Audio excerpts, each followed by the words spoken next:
Unë kam hyrë për herë të parë në jetën time në Ministrinë të Mbrojtjes si ministër. Ditën e parë që të detyroj si ministër. Shumë ministri, po në Ministrinë të Mbrojtjes kam hyrë për herë të parë si ministër. Po? Kam gjetë gjithë shtabin. Më falë, gjithë punojësit e ministrisë. Ishin. Gjithë të mbledhur, lënë qa shkrujnë, qa thonë kanike, disa... Nuk ishin ikur, ishin aty. Atë gjithë. Sala malë, ka qenë një salë plot. Edhe folen me rrallë. Kuadrat kryesore të ushtrisë. Edhe unë, ma shë shënimi, kam edhe sot shënime, se i kam të rrëshën në gjitha. Sigurisht edhe për qësër bali.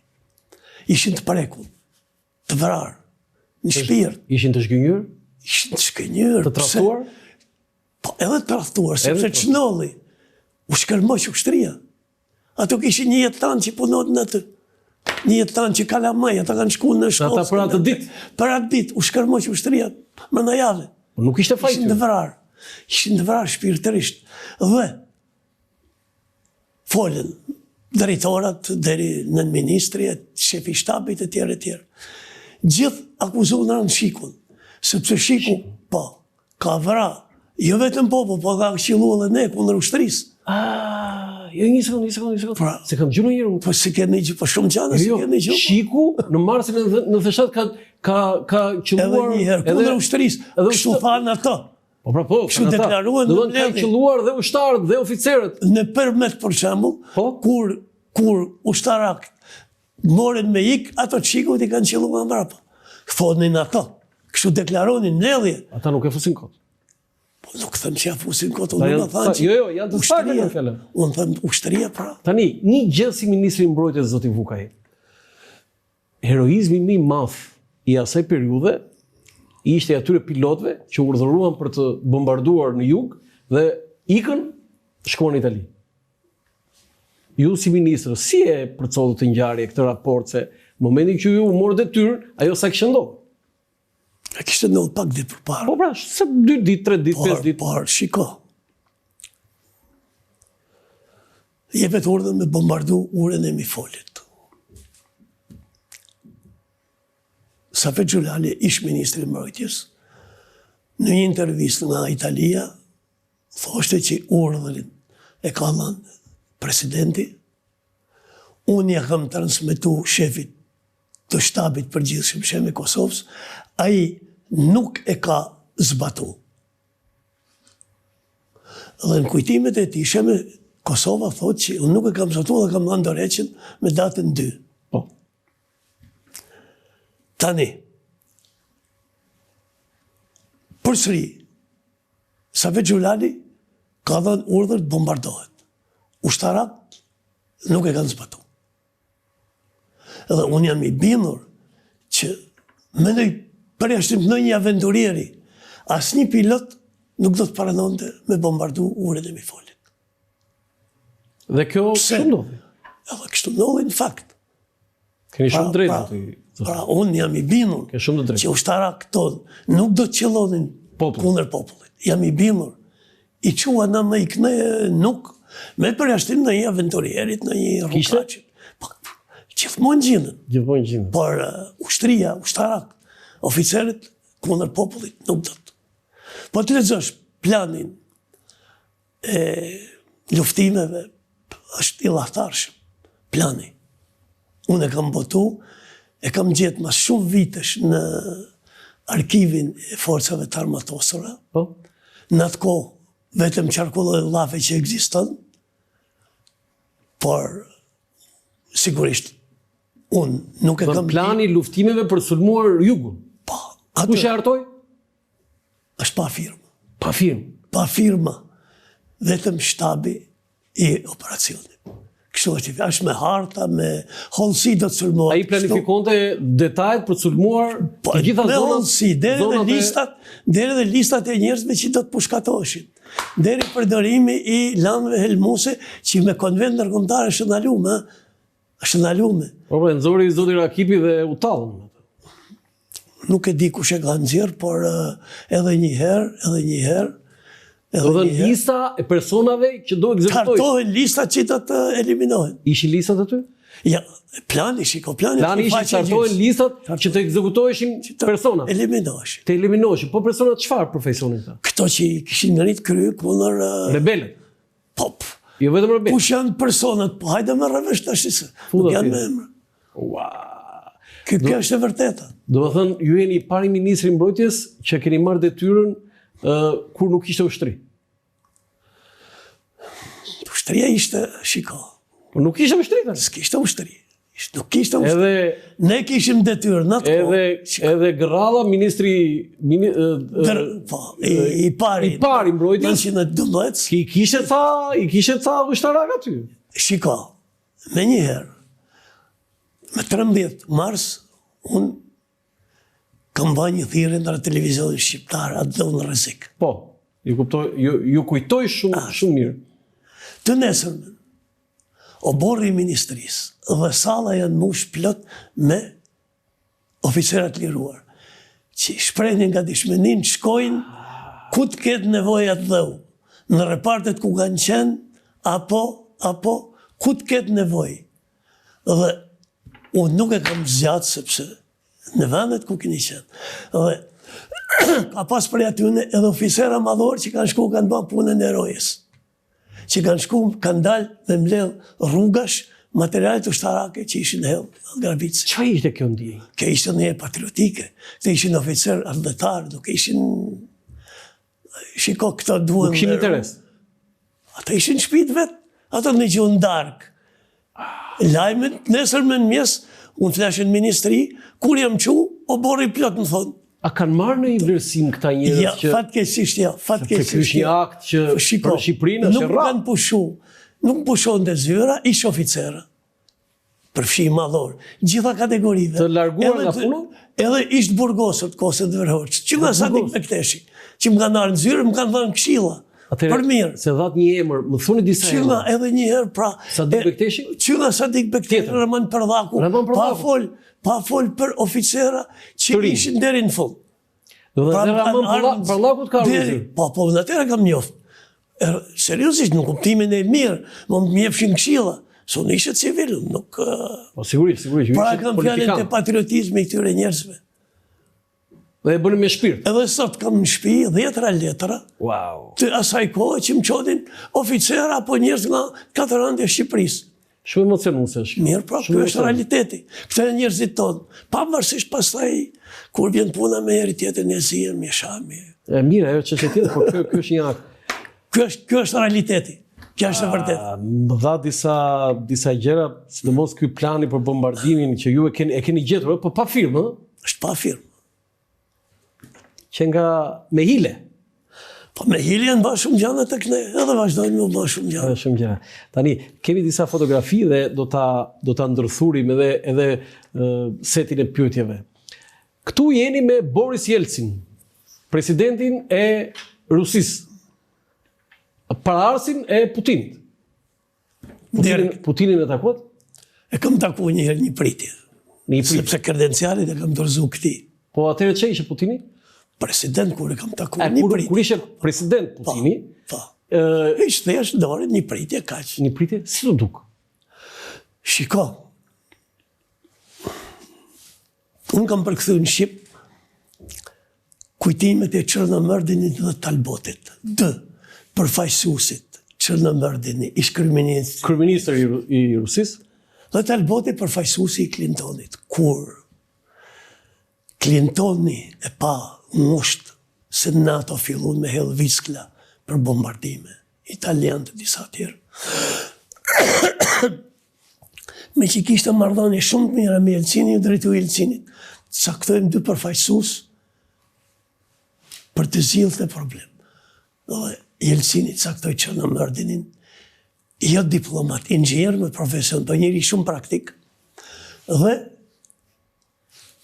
ai caktoi Talbotin, specialisti më i mirë për Rusinë i klanit të Clintonit. Dhe u arrit ajo që u arrit. Deri të tani. Talboti, në kujtimet e tij shkru një gjë shumë interesante. Kur dolin kundër e kur, është një histori tjetër ajo, shumë ngatruar, kur një pjesë ruse nuk e pranonin marrëveshjen, një pjesë udhëheqës ruse nuk e pranonin, më priti thot në zyre shefi FSB-s, Putini, i cili thot... I shërbimit sekret. Po, a i ka qenë në atë kohë, kryetari i shërbimit sekret, i cili nuk ishte në listat tona për kandidat për president. Wow. E shkruaj, nuk ishte në listat tona. Shumë interesant kjo. Dhe, flitë të thot me një za shumë qetë, shumë tullë, kërkonte të imponohi që ne i dim se kush je, i dim edhe punën tonë, se kjo është, ka përkthy kujtimet e Hrushovit në anglisht dhe i ka botu, këtë Talboti, heret. Dhe aje përcakton shumë në njeri, thot, por, mbani përshtype me një vullnet të jashtëzakonshëm. Tash i Putini, që parë në pushtet, kur ishte në FSB, i hën, po i thëmë me fjalë popullore, ka qenë qef Jelcinit, sa Jelcini afran e bën kryeministër, se ka qenë kryeministër në 5-6 muaj, me mendimin për ta bën president. Dhe kur dha dorëheqjen Jelcini, e përcaktoi populli rus historikisht ka shkuar mas carit. Dhe në këtë rast cari ishte Putin. Ja, cari ishte Jelcini, po ja leta amanet Putini. Ja ta shgoj. Po, edhe. Kështu është e vërtet. Dhe, okej, ju bët një histori të Putinit, po në ato pak minute që takuat, se ju... Unë vetëm dore, kështu, nuk... Po mirë pra, në ato pak minuta që pak... Ja, kam ndjekë, në ke pasat. Jo, ndjekë, ashtë tjeti gjë, në ato pak minuta, qëfar ndjesie ju dha? Se ju jeni, në mos gaboj, ju jeni nga shqiptarët e rrallë që keni takuar... Ja, nuk e di, por... Jo, s'ka tjetër, vetëm ambasadorët që për letrat kredencialet, kaq. Bile këto rusët kanë një praktik tillë, edhe letrat kredenciale i presin një tuf ambasador, 7-8-10 për i herë. Jo si që bëjnë zakonisht presidentët që bëjnë edhe një bisede tjere. Çfarë përshtypje të bëri? Shiko. Putini. Qa nuk ka shkru kur filloi agresioni? Është i smur, është me të meta mendore, është keqmendërisht. I keni lexuar. Kush i shkruaj tek? Edhe pranimi edhe tek ne. Po? Për mu, ai është tepër i zgjuar. Shumë i zgjuar. Për mu. Është shumë racional. Çdo gjë ka të llogaritur. Çdo gjë e ka të llogaritur përpara. Ai arriti brenda një kohë të shkurtë me ju imponu biznesit rus, që në atë kohë ishte katastrofë, në kuptimin... E ngriti ekonomin. Krimi, ju imponu dhe arriti me ngrit ekonomin. Dhe kjo bëni që në gjitha zgjedhjet që janë bënë... Fitoj. Ka fitu me shumicë. E do populli? Po përderisa votojnë për të? Tani, në një diktaturë, votimin e dimne. Po përderisa votojnë për të. Përderisa votojnë. Shiko që bëni, edhe dje për shembull, dje, Jelcini do rriste 14.7% pensionet sociale. Dje. Ko luftën tash, pse i bën ai? Dje ajo po. Edhe kështu zyrtarisht, kur ishte i KGB-s në Gjermani, ishte me detyrën gazetar, zbuloi CIA se kishte 2 lajme në vit. Jo, ai ka qenë një gazetar, ke gabim. Ai ka qenë drejtor, ai ka qenë drejtor. Më shkruan shumë, nuk po ta them tamam si ka qenë.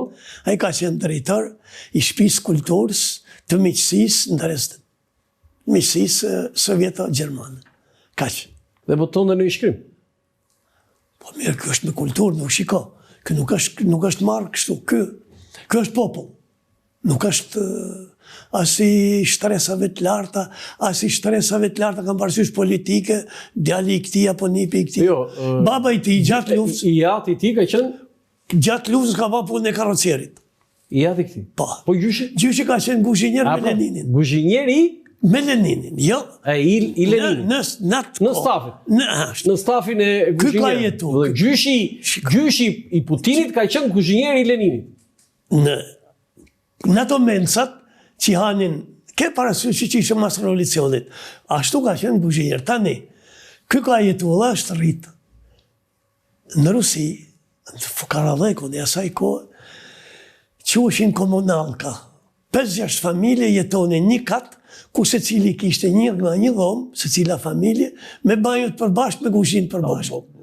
Kjo është rritë në atë ambjent, dherë 21-22 vjeqë. Në atë ambjent është rritë. Pra nuk është i rritën me kështu. Boris Jelcin, shkurtimisht, që u la për shtypjet? Qa vëndi ka zënë histori?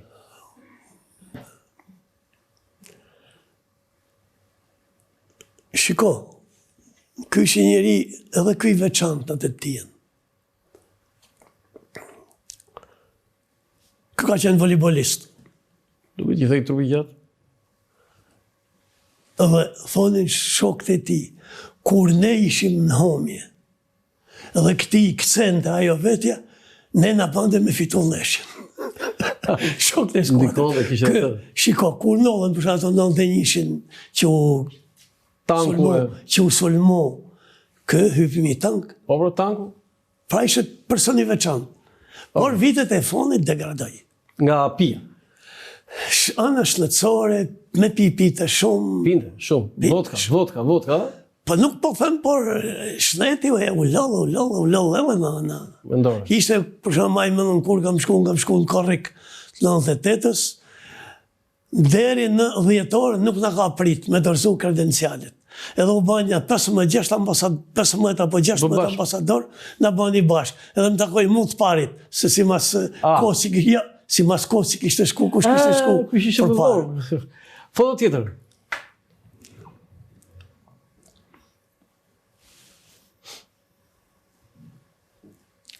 Putin, Jelcin. Ju e bët përcaktimin për Putinin dhe Jelcinin, po do doja një pyetje e tillë, zoti Vukaj. Sa e njeh Shqipërinë Putini? Unë kam shkruar një artikull Putini dhe Shqiptarët. E din sa është marku me ne. Edhe në luftën, sa po filloi luftën në Ukrainë, në përmendin ne vullnetarë nga Shqipëria, nga Kosova, nga Kroacia. Po e mbajmë. Me ne ka dalë punë shumë. Herë mas herët nga ka përmend. Kjo dhe Lavrovi. Na një mirë? Po sigurisht shërbimet punojnë edhe ja qojnë vëndë, ja qojnë gati. Nuk kërësërin më marri. Punojnë tjertë dhe ja qojnë gati. Jo, dakord, po e kam fjallën këtu që ne kemi një lloj, ka ngelur ai feeling i viteve 60 të shqiptarëve me rusët për shkak se ju keni studiuar në... Kam qenë student atje. Në Bashkimin Sovjetik. Në Moskë keni qenë student. Ekziston për shkak të kësaj, zoti Vukaj? Shiko, është një pjesë e nostalgjikëve që kanë studiu atje. Po? Edhe më më pritjet, se mu më ftonin, derisa botova librin, në ftonin e për festa, ku diën pritjet në rishkë. Mas i botova librin, Rusia dhe Moska disa kohë nuk u ftonë, pastaj fillon para. Tu e keni fjallë në ambasadë tu? Gjithmonë në ambasadën ruse këto. Po? Mirë po, shifshe që disa nostalgjik me adhurim. Pa ta nostalgjik, ata janë të më shumë. Ta shi kushe njefse. I thonë nga 60, i thonë 65 vjetë. Dhe i bje gati janë 100 vjeqë. Pa qa pra? Tani, një pyetje kam unë që edhe në bised mes nesh, jashtë emisionit ta kam bërë. Si ka mundësi, zoti Vukaj, që çdo shqiptar që studioi në Moskë, në Bashkimin Sovjetik të asaj kohe, çdo mashkull shqiptar ra në dashuri me një ruse. Unë kam pasur rastin që të kem profesorët e mi, pedagogët e mi, që studionin atje dhe kur na tregonin gjën e parë, ata tregonin historitë e dashurisë, pastaj për studimet. Ç'a ishte kjo? Se shqiptarët studion dhe në Pekin, dhe në Shangaj, dhe në Çekoslovaki, në Poloni, po kjo e historisë që çdo mashkull ra dashuri atje ka një. Tash jeta kështu është. Kjo s'ka ndodhur vetëm në Rusi, po ka ndodhur në vende të tjera. Studentët tonë. Jo, kaq masivisht? Edhe një herë. Kishte një arsye të veçantë? Edhe një herë, shiko. Nuk është punë. Populli rus në ato vite ka qenë shumë i dashur, shumë i këprit, shumë i afrushëm, në Rusë përgjithësi. Ndaj nesh? Përgjithësi, ndaj të huajve. Me kohë kanë ndryshu. Sot nuk janë më ato që kanë qenë. Nuk janë? Ja. Për shembull, shiko, ka shumë faktor, nuk, por unë po të them një shembull, shumë thjesht. Dikur, kur kam qenë unë student, zezakt, madje hapen edhe Universitetin e Patrice Lumumba, qofse kemi gjuhë, në atë kohë për popujt e Afrikës, për studentët afrikan, adhuroheshin. Sot e din që në Rusi ka shumë pak zezak, sepse kudo një anti i pa imagjinueshëm ndaj zezak. Po ndaj shqiptarëve? Edhe ndaj shqiptarëve, sepse propaganda që është bërë kundër nërtë veçantë, mas ngjarjeve të Kosovës, ka qenë allahtarshme. Ne na kanë rratë 2 studenta tonë dhe i kanë bërë për spital. Studenta në atë kohë? Po. Në cili vit? Në vitet 98, 99... Do ishin studenta në Moskë? Po. Dhe vetëm për shkak të kësaj? Djali im ishte student në Moskë. Në disa ambiente thoshte, unë nuk thote që jem shqiptar. Wow. Sepse ishte kriju një, kaq shumë u fol për ne, kundër nesh, sa u kriju kjo për këto shqiptar, kriminella, hajduta, trafikanta, që nuk thuash për ne. Edhe u kriju kjo se turma është. Shumë interesante kjo, ju studuar në Moskë dhe djali juaj studuar në Moskë. Pa ne, sa i kur ishe unë me punë se... Kur ishit diplomat atje? Po që gjithë fëmijët masaj... Familja juaj është e lidhur me Rusin? Ja, sot nuk. Nuk keni lidhje? Ja, s'kam lidhje. Ka marrë madhe për Moskën? Po shiko, kam shkollë, mos i kam mikë, kam shkollë 2-3 herë në Moskë. Shiko, është tjetër. Kujtoj një politikan francez, shumë vite përpara, thonë të kështu. Shkruante. Çdo i ri në një vend ku ka studiu, rronë gjithmonë dashurin, respektin për atë vend, për atë popull. Kudo? Enver Hoxha thotë ka studiu në Francë. Pse nuk punojmë ne mja kujtu Enver Hoxha të Francës? Kuptën të ashtë. Tani, kush do që të ketë studiu? Në qëfar do vëndi? Po marru në Bulgari. Kam unë shok që kanë studiu një qytet të Bulgarisë.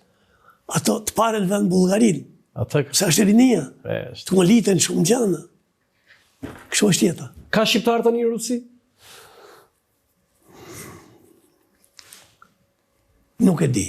E di që ka, po nuk e di. Ka pak, nuk. Ka pak se marrëdhëniet janë. Mas 90-s ato dashuritë e mbetura dhe të ngrira erdhën disa. Që kishin pas gratë ruse, që fatkeqësisht ju kishin ndërrujet gratë këtu. Unë kam marrë marrëdhënie shumë mira me disa prej tyre, me hidhëshën në ambasadë, organizosh aktivitete. Rusët atje? Gjithmonë shqiptar.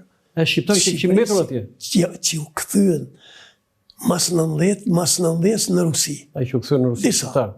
U ribashkuan? Po ribashkuan se ku mund me bashortë, me të dashurat e tyre. Ish gratë e tyre.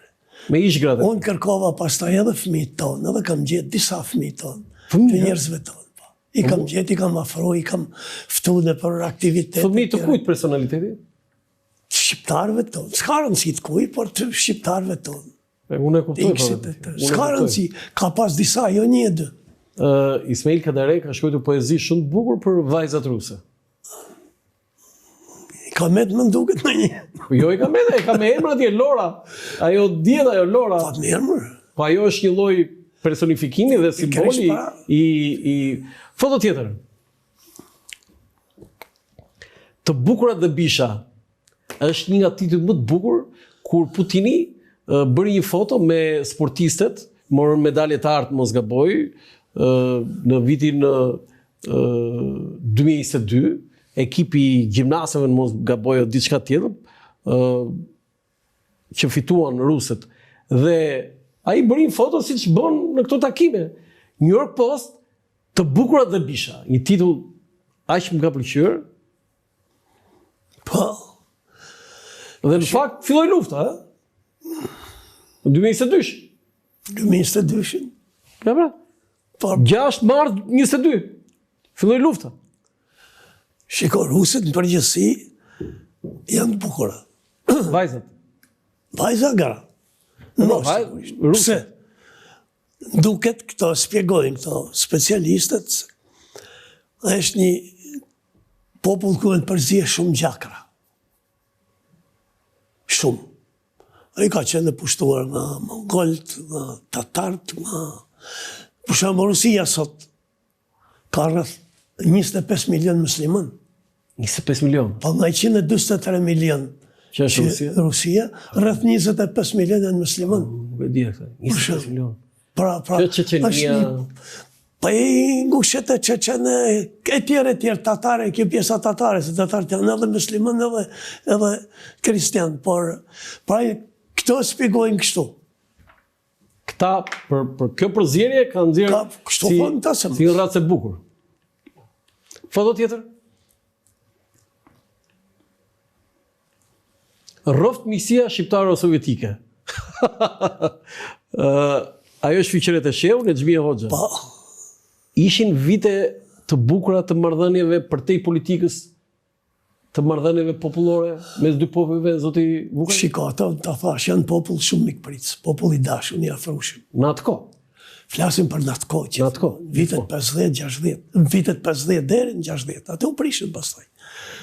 Unë ma i mëndë, për shumë, në ambientet e rusëve, gjithë ne studentët, e ndjeshim vetëm shumë mirë. Shumë mirë. Sepse ishin shumë mikprisa, shumë të thjeshtë. Në në shëta zonë, nuk përdu me banë krasim në një popull tjetër. Rusë kanë qenë shumë të afrushim, shumë dashni. Do të thënë, ne nuk ishim populli i preferuar, apo ishim si gjithë tjerët për ta? Si gjithë tjerët, mërë si gjithë tjerët për ta. Por... Ndikoj dhe kjo që 25 milion ishin vrarë luftën e dytë botërore?